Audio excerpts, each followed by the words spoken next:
Para realizar la atención de los pacientes con sospecha de COVID-19, inicialmente lo que vamos a hablar es sobre la consulta externa. Aquí no voy a incluir lo que es el paciente ya como COVID positivo o el paciente que va a presentar dificultad respiratoria para intubación. Lo que vamos a hablar es sobre el médico, cómo debe estar presentado para atender el paciente en consulta externa. Dado la sintomatología que veremos más adelante, se puede considerar o el médico ya sabrá qué pacientes van a ser sospechosos. Sin embargo, para ello necesitamos tener unos elementos de bioseguridad mínimos con los cuales podemos atender los pacientes. En el caso del médico tendríamos que tener la mascarilla, que es una mascarilla tipo de cirugía. Tenemos que tener una bata normal, común y corriente, no necesariamente estéril, y los guantes y unas gafas de protección. Esto sería el equipo mínimo necesario para que el médico atienda al paciente en la consulta externa. Y desde luego el paciente debe llegar con tapabocas. Todos los pacientes deben ingresar con tapabocas a los servicios de urgencia y a la consulta donde van a ser atendidos. Inicialmente debemos comenzar por el lavado de manos, que es una de las partes fundamentales para que podamos tener el acceso a los pacientes, y no solamente porque lo atendamos en consulta externa, sino ante cualquier tipo de procedimiento que vayamos a realizar. Inicialmente el lavado de manos tiene 5 momentos que son muy importantes, y es inicialmente, antes de atender a un paciente debemos tener un lavado de manos exhaustivo, que más adelante miraremos en qué forma se realiza. También vamos a tener que realizar un lavado de manos antes de que se haga alguna terapia al paciente. Por ejemplo, las fisioterapeutas deben tener un lavado de manos previo al hacer la terapia respiratoria al paciente. Si se van a tomar muestras, también se debe tener un lavado de manos, y esto es lo que corresponde al contacto con fluidos corporales. Entonces, por ejemplo, tomar una muestra de sangre, tomar muestras de orina, tomar muestras de secreciones traqueales, cualquier tipo de cosas que tenga que ver con fluidos corporales debe tener un lavado de manos exhaustivo. Y después del contacto con el paciente también debemos lavarnos las manos para garantizar de que tenemos una medida séptica buena. Hay un quinto punto, el quinto elemento que hace parte de estos puntos de lavado de manos, que es lavarnos también siempre que tenemos un contacto con el ambiente externo del paciente. Pensamos de que de pronto porque no tocamos al paciente dentro del cubículo no nos contaminamos, pero cogemos las cosas que están sobre el nochero, cogemos medicamentos del paciente, pañales del paciente, los electrodos del paciente que están en la monitoría, etcétera, etcétera, y todas esas cosas van a ser también elementos contaminados. Por lo tanto, debemos, una vez terminada la actividad, hacer un lavado de manos exhaustivo, como veremos más adelante. El lavado de manos es importantísimo realizarlo bien. No es suficiente con que caiga agua sobre nuestras manos y coger el jaboncito y sobar las manos y se acabó. Debemos hacer un lavado de manos que dure por lo menos unos 20 segundos bien hecho. ¿Qué es? Entonces comenzamos con la palma de las manos, a mojar nuestras manos, recibir el jabón que está en los dispensadores, nunca tocarlo con la mano directamente, sino que puede ser con nuestro codo, recibir el jabón en las manos, hacer un frote de las palmas, como se va a ver en las imágenes que tienen a continuación. Luego hacemos un frote entre los dedos de cada una de las manos, detrás de las manos, por delante de las manos, es decir, en la palma dorsal y en la parte palmar de la mano. Los pulgares de cada una de nuestras manos también deben tener un lavado exhaustivo, igualmente las uñas y detrás de los dedos, para poder garantizar de que tenemos una buena asepsia y antisepsia para laborar con nuestros pacientes. Y por último, lavarnos lo que es las muñecas también. Hay que sobarlas bien con bastante jaboncito y tener entonces luego el lavado con agua para enjuagarnos y posteriormente secarnos las manos y proceder con el resto del equipo de bioseguridad que viene después. Los equipos de bioseguridad que vamos a usar inicialmente, como les había comentado, para la consulta externa, van a tener, después del lavado de manos exhaustivo, es el tapabocas, un tapabocas que es el tapabocas quirúrgico. Podemos tener a la mano también un tapabocas del N95, que es de alta seguridad, por si llegamos a requerirlo en ese momento. Las gafas, los guantes y la bata que vamos a usar. Esa bata inicialmente no es un equipo estéril, es una bata común y corriente, simplemente para protegernos nosotros de nuestro uniforme normal, tener una protección para acercarnos al paciente y poder hacer la valoración. En algunos casos, dependiendo de cómo se encuentra el paciente, qué sintomatología presenta el paciente, porque vamos a ver más adelante que hay síntomas que son más agresivos, que son más difíciles de manejar y que el paciente de pronto no los ha visto, no se los ha sentido porque no conoce al respecto. Entonces vamos a necesitar de pronto de caretas de protección o de otro tipo de equipo que va a ser más adelante, lo nombraremos más adelante para tener en cuenta ese tipo de protección entre nuestros pacientes. Los pacientes con sospecha de COVID-19 van a tener una serie de síntomas y signos importantes. En esta charla los he puesto como leve y vamos aumentando a mediana complejidad y a un estado muy grave. Sin embargo, no es una clasificación que esté dada. Es simplemente que lo he puesto para una manera didáctica. Entonces, los síntomas leves que podemos encontrar inicialmente en el paciente es que pueden manifestar que tienen un olor a menta, sienten un olor dulce, un olor a menta que no es normal, que no lo han sentido durante los días anteriores, pero que no hay una razón especial y súbitamente empiezan a sentir ese olorcito que es más bien dulzongo y eso es importante tener en cuenta, no debe pasarse por alto. Y si el paciente no lo dice, hay que preguntarlo porque algunos pacientes, si no se les pregunta, no responden o dicen que no lo han tenido porque ellos no saben exactamente lo que se debe presentar o lo que se está presentando en cada uno de los síntomas de los pacientes. La elevación de la temperatura puede ser también otro síntoma importante que a veces no es una fiebre como tal, no vamos a hablar de fiebres por encima de 38 grados centígrados, sino que podemos estar hablando de febrículas, o sea, temperaturas de 37,5, 37,8, 37,9, que eso ya está indicando que el paciente puede estar frente a un problema infeccioso viral, que en este caso podría ser el COVID-19. Adicionalmente, hay un malestar general, hay una adinamia, hay mialgias, hay artralgias, o sea, el paciente siente un decaimiento, como aquel decaimiento que puede dar en una gripe o en lo que se conoce como la quiebra huesos. Todos esos son síntomas que son muy comunes y muy generales a diferentes tipos de infecciones virales. Sin embargo, hay que preguntarlos y hay que tenerlas muy en cuenta en este tipo, en lo que estamos viendo ahora, en la pandemia que estamos viendo. Los pacientes van a referir a veces algo de moco o de rinorrea. Esa rinorrea puede ser clara inicialmente y que posteriormente va a pasar a ser de un color amarillento. La rinorrea va a ser constante, el paciente va a referir, hombre, siento que se me salen los mocos o me escurre por detrás de la garganta una mucosidad y eso hace parte de de la parte inicial de que probablemente tengamos un paciente con COVID-19. Una vez iniciada esta rinorrea, más o menos se tiene unas referencias de 24 a 48 horas después de esta rinorrea que pueden aparecer dolores de garganta. Ese dolor de garganta a veces es lo que la gente llama la carraspera. Siento una carraspera, siento una molestia en la garganta que me arde, me quema y ese dolor va a ir aumentando progresivamente y eso es un dato importante para tener en cuenta.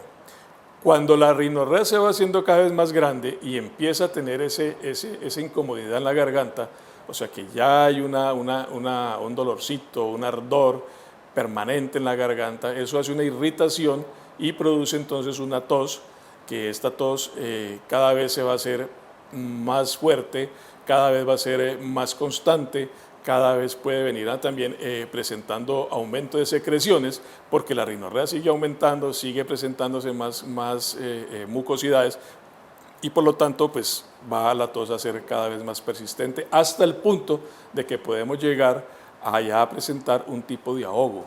El paciente va a decir que siente sed de aire, le falta respirar, le falta que le entre aire y por lo tanto empieza a manifestar una sensación ligeramente de que me falta el aire, me estoy ahogando y eso es muy importante tenerlo en cuenta dentro de los síntomas iniciales. Una vez comentado estos síntomas iniciales, como decía anteriormente, no es que tengan un orden ni que sea primero esos y después lo que vamos a decir a continuación.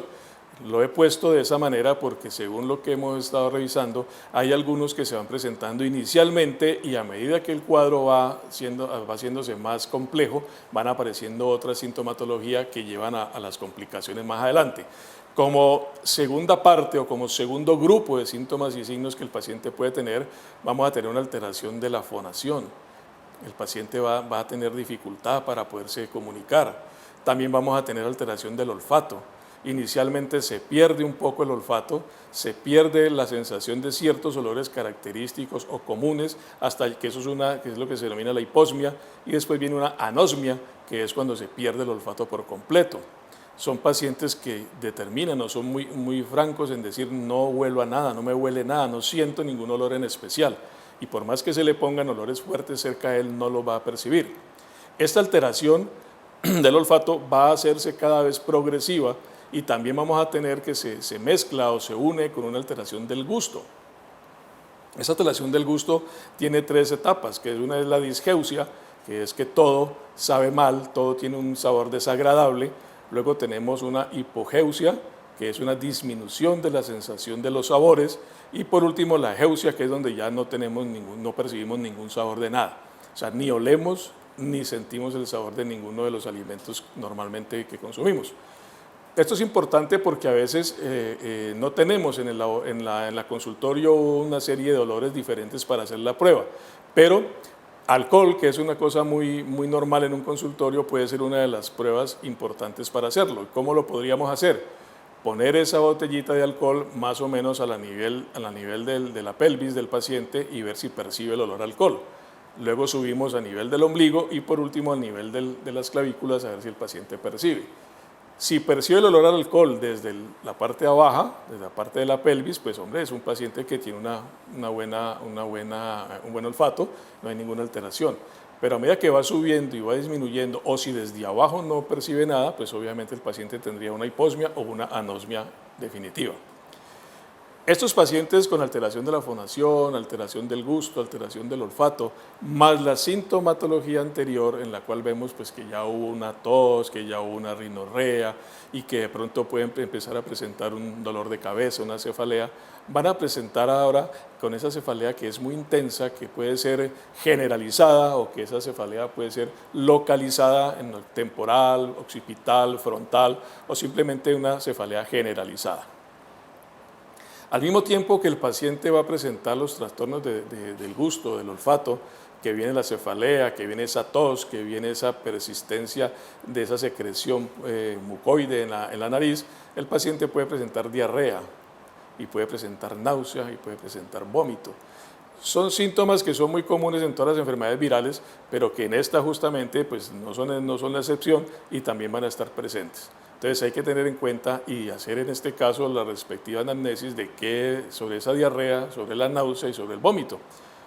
A esto le vamos a agregar algunas otras síntomas que vienen apareciendo últimamente en los pacientes, como son las erupciones cutáneas y las conjuntivitis. Según los últimos casos reportados, se ha visto pacientes con problemas de dermatitis, problemas de manchas, de pústulas a nivel de toda la piel del cuerpo, con mucho prurito, y entonces esto ya puede darnos la idea de que podríamos estar frente a una enfermedad viral y en este caso pues al paciente con COVID-19. Las conjuntivitis también son muy importantes porque el paciente empieza a tener el ardor en los ojos, escozor en los ojos, secreciones en los ojos, y esto se produce ¿por qué? Porque como no tenemos un buen lavado de manos y nos estamos sobando la cara, nos sobamos los ojos, nos sobamos la nariz, entonces esto hace que el virus también vaya a las mucosas y en este caso produzca una conjuntivitis, que es otro de los signos y síntomas que el paciente puede presentar.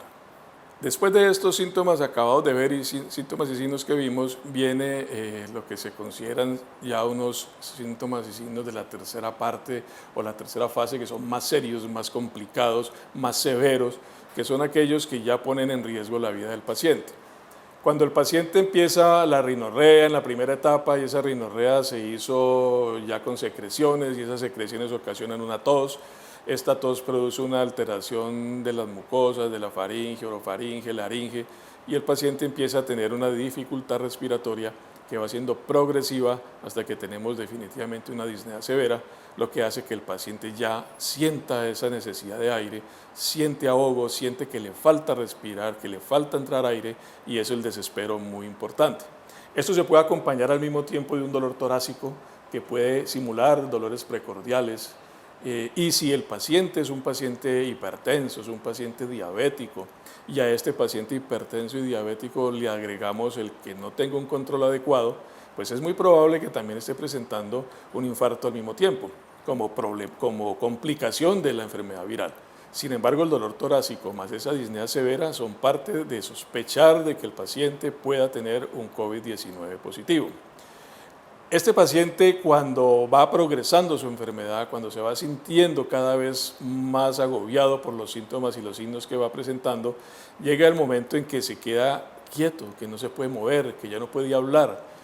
Cuando esto ocurre es porque el paciente está en un deterioro franco y es donde el paciente debe ser inmediatamente trasladado de urgencia para que sea atendido. Es decir, los últimos 3 síntomas y signos que acabamos de decir, la disnea severa, el dolor torácico y la imposibilidad de moverse o de hablar del paciente, o sea, que se queda totalmente entregado, que está postrado en la cama, que no tiene ningún esfuerzo, hacen parte de los síntomas principales que debemos tener en cuenta para trasladar de urgencia al paciente de inmediato. Ya viendo estos síntomas y signos de los pacientes, como les dije, los últimos 3, o sea, la disnea severa, el dolor torácico y la imposibilidad de moverse, son cuadros clínicos muy severos que el paciente se ha encontrado ya muy comprometido, y a esto le vamos a agregar a la dificultad para respirar, al dolor o la presión que tiene en el pecho, más la confusión, la incapacidad de permanecerse despierto, y si tiene una coloración azulada de los labios, o sea, la cianosis. Son 4 cosas que debemos tener muy claro, que si el paciente nos presenta esto, es un paciente que está en franca dificultad respiratoria, que requiere atención inmediata, y probablemente es un paciente que va a requerir intubación orotraqueal, que no es el objetivo de la charla. Si este paciente llegase a nuestro consultorio con aquellos síntomas y signos que enumeramos en la primera instancia, es probable que necesitemos simplemente nuestro tapabocas, nuestra bata común y corriente que hemos enumerado, para que atienda al paciente. Pero si el paciente ya no llega en esta última etapa, en la dificultad respiratoria franca, el dolor torácico, confusión, ese letargo mental, no despierta, no responde a los estímulos, está cianótico, lo más probable es que para atender a este paciente requiramos del tapabocas N95 de alta eficiencia, mascarilla y guantes estériles para su atención, que sería motivo de otra charla más adelante. Una vez visto estos síntomas y signos de los pacientes con sospecha de probabilidad de COVID-19, o vamos a mirar una imagen que me parece muy importante porque es lo que está haciendo o es lo que la población en común no tiene en cuenta para evitar el contagio. A veces escuchamos cosas un poquito increíbles porque la gente cree que no existe el coronavirus, parece que la gente dirá que es mentira lo que se está haciendo, que simplemente es negocio médico. Pero miren que en esta diapositiva que les estoy pasando, cuáles son las probabilidades de contagio que estamos encontrando. Inicialmente vemos que si no hay tapabocas, si no usamos tapabocas ninguno de nosotros, el contagio va a tener una probabilidad del 90%. ¿Por qué? Porque estamos compartiendo junto a otra persona, estamos hablando, y cada vez que hablamos, cada vez que estornudamos, cada vez que tosemos, hay unas gotitas que salen, quedan en el medio ambiente, y es en esas gotas donde vamos a estar transmitiendo la enfermedad. Si la persona que nos está hablando no usa el tapabocas, pero yo sí tengo mi tapabocas adecuado, el que se debe usar, que lo tengo bien en un buen uso, voy a tener la posibilidad de un contagio del 70%. ¿Por qué? Porque el paciente que me está hablando, la persona que me está hablando, está botando todas esas gotas al medio ambiente completas, sin que haya una barrera que disminuya esa cantidad. Si hacemos lo contrario, en el cual el paciente que está enfermo usa el tapabocas y yo no estoy enfermo y no lo uso, que fue lo que inicialmente se planteó, que solamente el tapabocas fuese usado por pacientes que estuvieran enfermos, o sea, es decir, que tuvieran sintomatología respiratoria, entonces en este punto habría un contagio más o menos de un 5%. Porque aunque el paciente tiene el tapabocas, pero cuando él tose, cuando él estornude, cuando él hable, siempre van a haber gotas que quedan en el medio ambiente, y si yo no tengo el tapabocas, pues obviamente voy a recibir alguna de ellas y tengo más o menos la probabilidad de un 5% de contaminarme. Ahora, si los dos usamos tapabocas, tanto quien está enfermo como quien está sano, y usamos el distanciamiento social y tenemos la prevención como se debe hacer, la probabilidad de contagio es del 1.5%. Entonces, como vemos, hoy en día que se está recomendando que todos tengamos tapabocas, que estemos donde estemos, usemos el tapabocas para evitar la propagación del virus. Es una cosa muy importante porque esto nos va a dar la seguridad de que tal vez esa probabilidad de contagio va a disminuir y va a disminuir de una manera muy significativa al punto de que, según lo que se ha calculado, va a ser más o menos del 1.5%, que es un porcentaje muy pequeño con relación al primero del 90% cuando no usamos ningún tapabocas. Bien, una vez que hemos hecho todo este análisis, que ya hemos visto los síntomas y signos que el paciente puede presentar, vimos que hay algunos que son más severos que otros y que a esos que son severos debemos tenerle más cuidado y debemos estar muy pendientes de observar, de ser muy minuciosos para poder rápidamente darnos cuenta ante qué paciente estamos y poder tomar decisiones. Cuando tenemos sospecha de que el paciente pueda tener algún contacto, que pueda ser un paciente sospechoso de COVID-19, antes de comenzar la realización de la historia clínica como tal, hay algunas preguntas que el Ministerio de Salud ha determinado se deben hacer a todas estas personas para poder nosotros ir priorizando o ir clasificando la posibilidad de que el paciente pueda tener o no pueda tener una infección por COVID-19. Entre esas preguntas están, por ejemplo, preguntarle al paciente si ha salido fuera del país en los últimos 14 días. De su respuesta va a depender lo que sigue. Si el paciente me dice que sí, pues obviamente tendría que preguntarle en dónde estuvo, en qué país estuvo, en qué ciudad estuvo, cuánto tiempo estuvo, cuándo regresó a Colombia de esa ciudad. Y si el paciente en la pregunta inicial nos dice que no, pues podemos seguir a una siguiente pregunta que sería, por ejemplo, si ha tenido contacto con alguien que llegó del exterior. En este caso ya no es si yo viajé, sino si yo tuve contacto con alguien que llegó de afuera.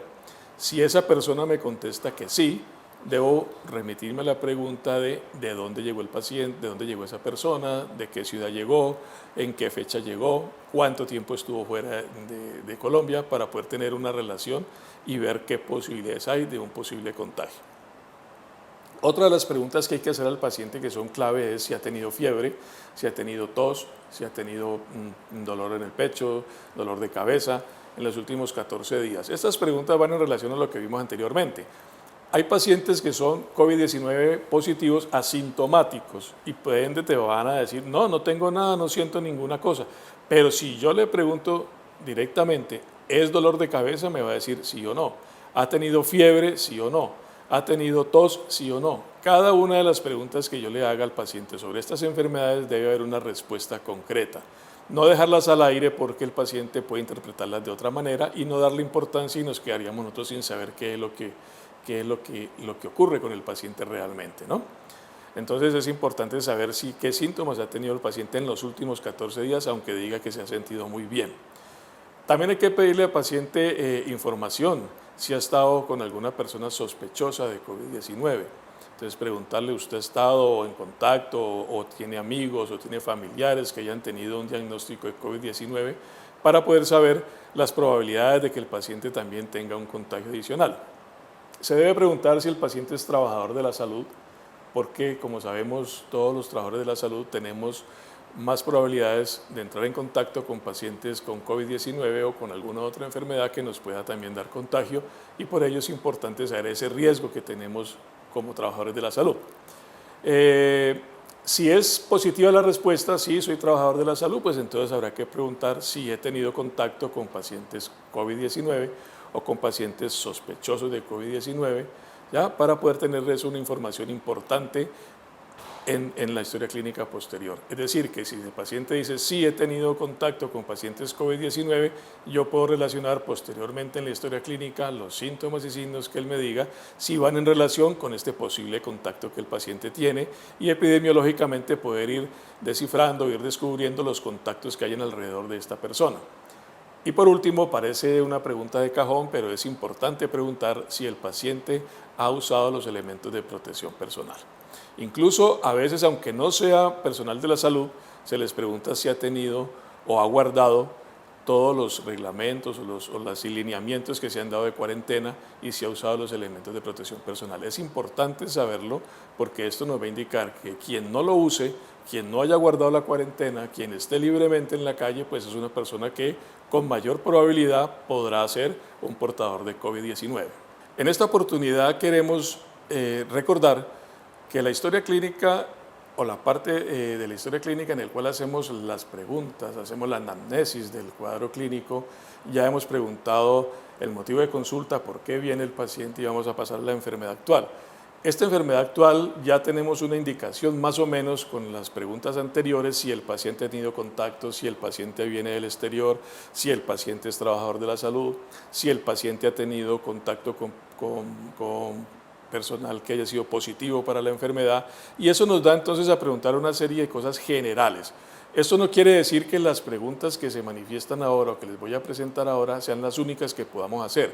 Simplemente son preguntas de sintomatología general, recordando que cada síntoma y signo que el paciente nos refiera va a requerir también de una serie de preguntas que ya dependerán también las respuestas y asimismo poder volver a preguntar nuevamente. Lo que a continuación viene es simplemente preguntas generales, como por ejemplo, ¿en qué fecha apareció o en qué fecha comenzó la sintomatología del paciente? ¿Cuál es la forma real de contagio? ¿Realmente fue en esta fecha o fue antes el síntoma que tenía? Es decir, sí, doctor, tengo tos hace 3 días. ¿Realmente comenzó la tos hace 3 días o será que hace 2 días antes también hubo algo de tos y el paciente no recuerda o no la tiene en cuenta? Entonces es importante saber la fecha real del comienzo de ese síntoma para poder seguir adelante con la historia clínica. La forma de comienzo, o sea, cómo empezó, qué fue primero, cómo comenzó esa tos, si esa tos fue de una tos fuerte, una tos con secreciones, una tos purulenta o simplemente es una tos seca, o sea, de qué manera comenzó, cómo comenzó la fiebre, fue temperaturas altas desde el inicio o fueron febrículas que han ido progresando cada vez más. ¿Qué pasó con el dolor de cabeza? ¿Fue una cefalea intensa, generalizada, o es una cefalea que se daba por tiempos, por periodos, y solamente en una parte de la hemicranial o frontal, occipital, dependiendo de cómo se presente?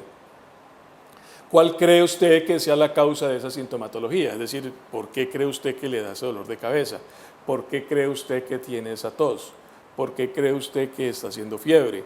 Eso es importante porque nos da una orientación. Ah, doctor, lo que pasa es que tengo fiebre porque también tuve un episodio de diarrea después de que tuve una comida copiosa en la galería.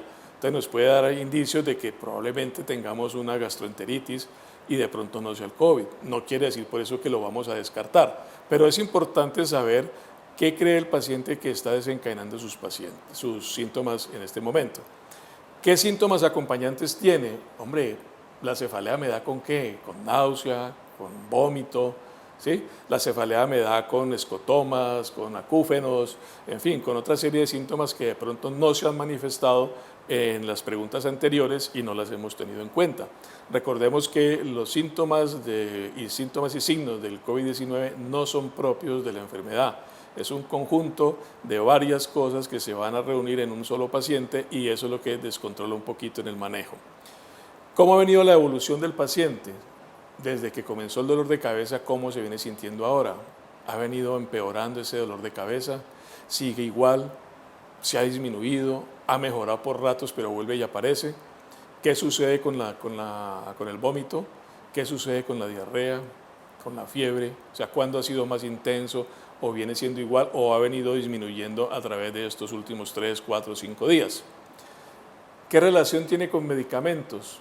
La pregunta sería, ¿qué toma usted o qué ha tomado usted para contrarrestar el dolor de cabeza, la diarrea, el vómito, la fiebre o el síntoma que sea?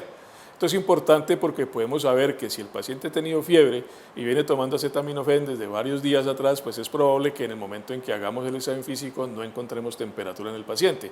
No quiere decir por esto que sea mentira, sino que simplemente estaba bajo efectos de acetaminofén y obviamente no vamos a tener una temperatura real. Y tener en cuenta su estado actual, o sea, cómo se siente en este momento que está frente a usted, cómo se siente el paciente respecto a su enfermedad. Obviamente, aquellos pacientes que tuvieron los primeros síntomas, del malestar general, de la rinorrea, pues probablemente le puedan decir a usted, no, me vengo sintiendo igual, o de pronto nos van a decir, sí, doctor, me vengo sintiendo muy desmejorado, muy decaído, cada vez me siento más cansado, cada vez me siento con mayor dificultad respiratoria y eso nos está indicando pues obviamente que su enfermedad va en un deterioro progresivo.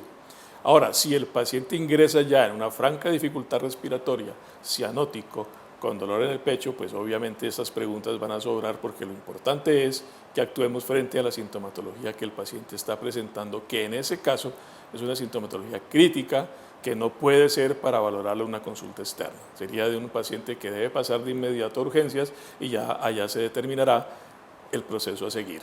En este momento o a continuación vamos a ver que las preguntas que siguen son preguntas ya dirigidas, son preguntas que ya sabemos que hay que hacerlas, pero lo importante es que cada una de ellas deben tener un tiempo.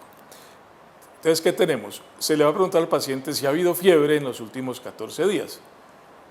¿Cuánto ha sido la temperatura que ha tenido en estos últimos 14 días? Es probable que nos diga que no ha tenido temperatura en los últimos 14 días, pero no se la ha tomado o no se ha sentido caliente, como dicen los pacientes. Entonces nosotros tenemos que tener en cuenta que habrá que tomar esa temperatura. Si el paciente nos dice que sí, pues obviamente hay que empezar a preguntar cuánto tuvo de temperatura, en qué día fue esa temperatura, qué estaba haciendo al momento en que se tomó la temperatura. Esto es importante sobre todo porque en los últimos 14 días hablamos de qué. Cuando hay un contacto con el virus de COVID-19, más o menos si el paciente es asintomático, el paciente puede pasar mucho tiempo sin darse cuenta que tuvo el COVID-19. Pero en esos 14 días es el tiempo mínimo en el cual podemos estar comenzando a presentar los síntomas o signos de una posible contaminación por COVID-19. Entonces, por eso es importante, si yo entro en contacto con un paciente ahora de COVID-19, en 14 días es probable que yo haya desarrollado alguna de las sintomatologías que ya hemos enumerado y por lo tanto va a ser un dato importante para que yo tenga que registrar en la historia clínica. Entonces, así mismo a continuación, la tos va a ser la misma indicación. ¿Ha tenido tos en los últimos 14 días?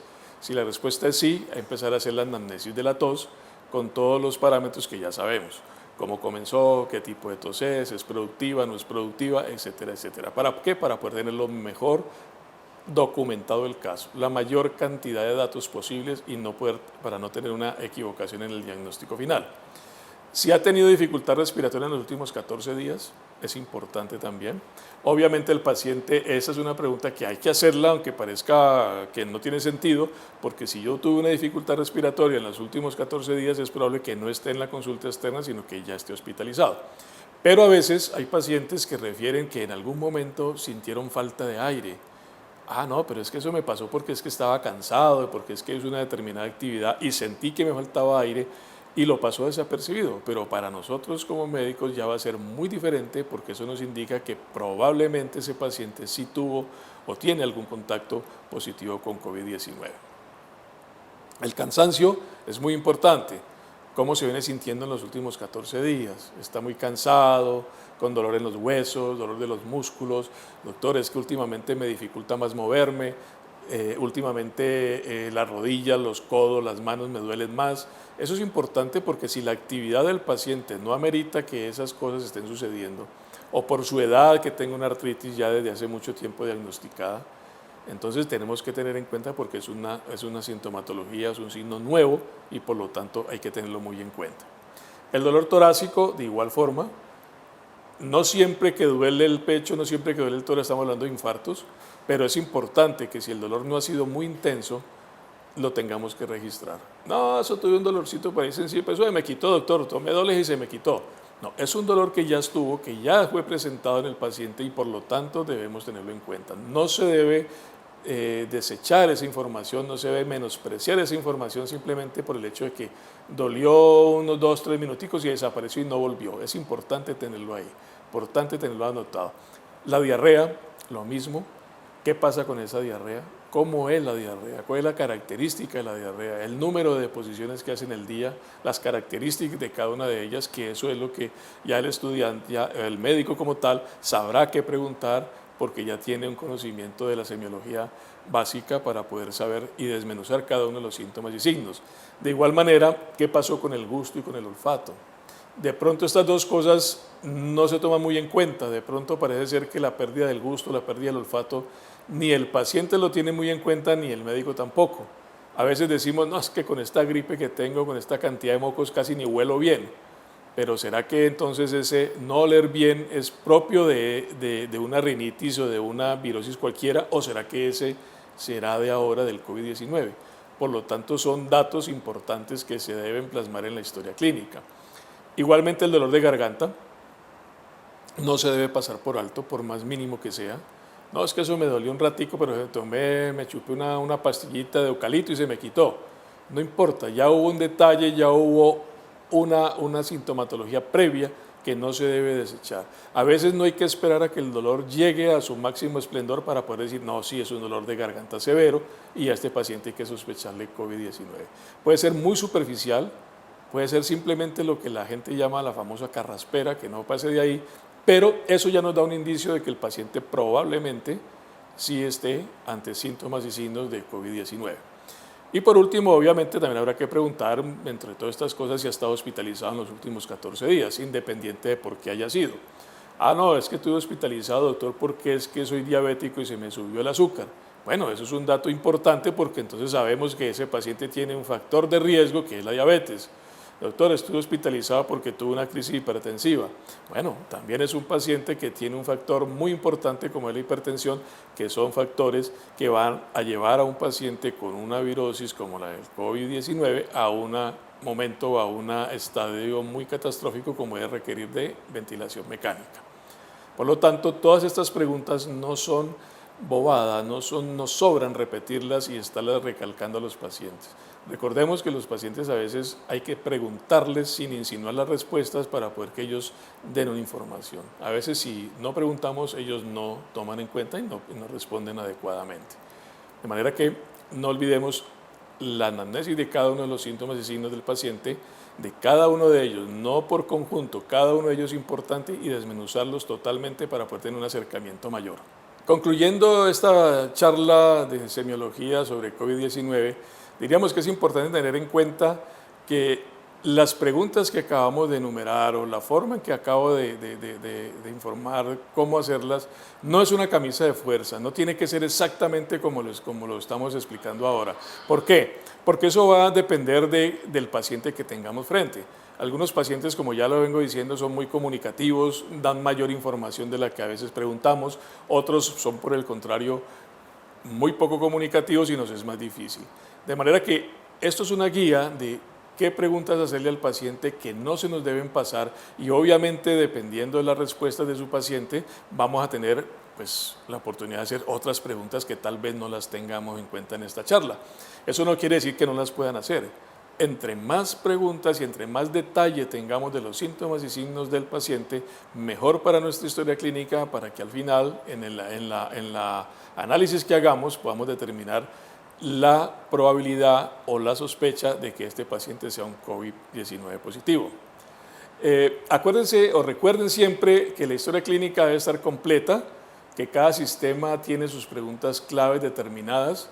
Recuerden que si el paciente no tiene, por ejemplo, sintomatología respiratoria, pero hay sintomatología cardiovascular o hay sintomatología reumatológica, entonces como no hay nada respiratorio, no hay ningún problema y olvidemos lo demás, simplemente estamos hablando de una virosis. No, todos los síntomas y signos son importantes en este momento. Desafortunadamente, como les dije al inicio, no hay una sintomatología clara para poder determinar esto es propio del COVID-19.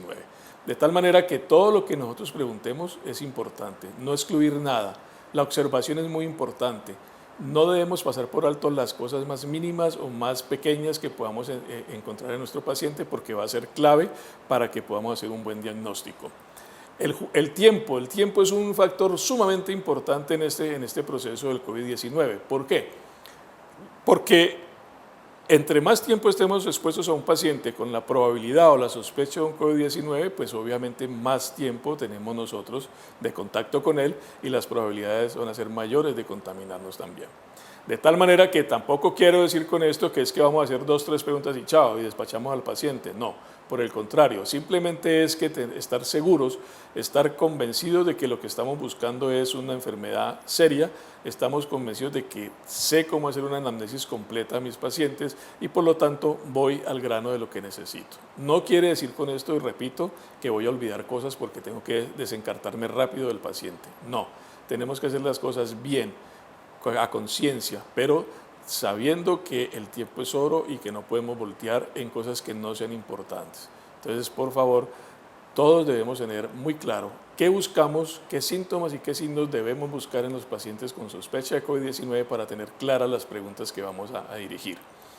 Y por último, tenemos que todos los días estamos conociendo día a día lo que está pasando con el COVID-19. Hoy les acabo de dar algunos indicios de signos y síntomas del paciente con COVID-19. Hay otros síntomas que se están hablando. La gente está hablando de que los pacientes cambian de color, que la piel cambia de color. Sí es cierto que hay muchos síntomas dermatológicos que se están dando, pero no es que cambiemos de color. Lo que pasa es que esos pacientes han tenido otra serie de alteraciones, por ejemplo una hepatitis, o han tenido problemas con la hemoglobina y por inconvenientes con la ferritina, el hierro, se producen los cambios de coloración, pero no es que el COVID como tal dé el cambio de coloración de piel. También tenemos que, hablamos de otra serie de cosas, convulsiones, por ejemplo, también se han reportado convulsiones. Pero ¿en dónde son las convulsiones? En aquellos pacientes que tienen otro tipo de enfermedades, que han sido inmunodeprimidos, que tienen más probabilidad de contaminación con el COVID-19 y ha reaccionado de esta manera a nivel del sistema nervioso central. O sea, es muy importante que día a día nos estemos informando de nuevas sintomatologías, de nueva signología y obviamente pues de cuáles van a ser sus manejos. Desafortunadamente, repito, no hay un tratamiento definido. No hay un examen en este momento que yo pueda decir, le hago este y en 2 minutos sé si tiene COVID o no. Es simplemente que hay exámenes para saber si estuvimos en contacto con COVID-19 y hay un examen para confirmar si tenemos realmente el COVID-19, que no son motivo de esta charla. Espero que de todas maneras haya sido una información suficiente y buena para la semiología como tal, como semiología en el COVID-19, que es la enfermedad y la pandemia que nos está quejando en este momento en nuestro país.